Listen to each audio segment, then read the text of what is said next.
वो बेरोजगारी सिर्फ यहाँ पर उन लोगों की समस्या नहीं जो युवा है या जो गरीब है, जो यहाँ समृद्ध लोग हैं, जो किसान हैं, जिनके पास कुछ ज़मीन है, कुछ छोटे मोटे व्यवसाय हैं, वो भी नौकरियों के लिए, अपने बच्चों के नौकरियों के लिए उतने ही परेशान हैं। बेरोजगारी और पलायन बिहार में सबसे बड़ा मुद्दा है। इसके लिए आपको बिहार के गाँव में जाने की ज़रूरत नहीं है, वो तो आप दिल्ली में बैठ भी बात कर सकते हैं।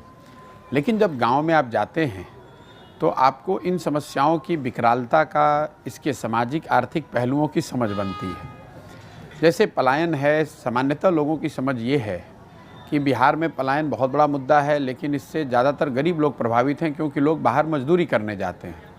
लेकिन जब आप गांव में जाएंगे तो आपको पता चलेगा कि ये ऐसी समस्या है जिससे समाज का कोई वर्ग अछूता नहीं है। आप 15 महीने गाँव जाएंगे तो आपको बहुत सारी ऐसी बातें पता चलेंगी जो कि पब्लिक डोमेन में एक तरीके से है, लेकिन वो सबकॉन्शियस माइंड में है या बुक्स में है, डेटा में है। अगर आप गरीब घर के हैं तो आपके बच्चे मजदूरी करने के लिए बाहर जा रहे हैं।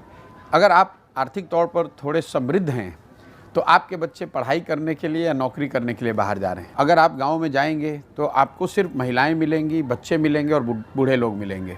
करीब 40 से 50% जो नवयुवक हैं वो बिहार के बाहर रह रहे हैं। जिन प्रखंडों में, पंचायतों में बाढ़ की समस्या है, वहाँ पर ये 70-80% भी हो सकता है।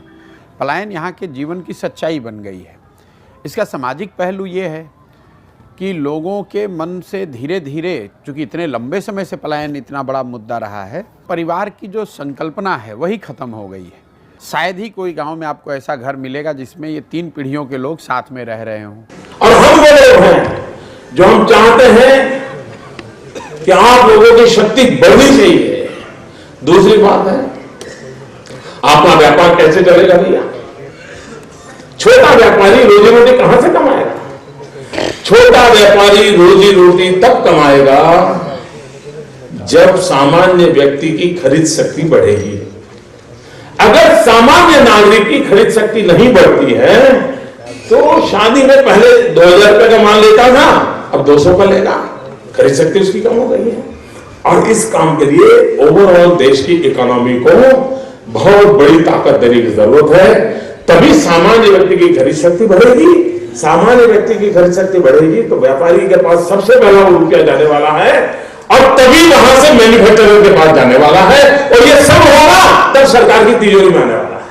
सरकार की तिजोरी लास्ट में है।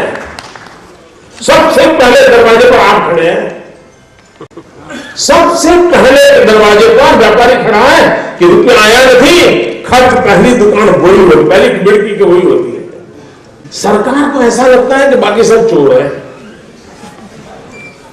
इनकम टैक्स वाले को लगता है सारी दुनिया चोर है। देश ऐसे नहीं चल सकता है। सरकार हो या समाज हो, व्यापारी हो या व्यवस्था हो, एक दूसरे पर भरोसा होना चाहिए, भरोसे से शुरुआत होनी चाहिए।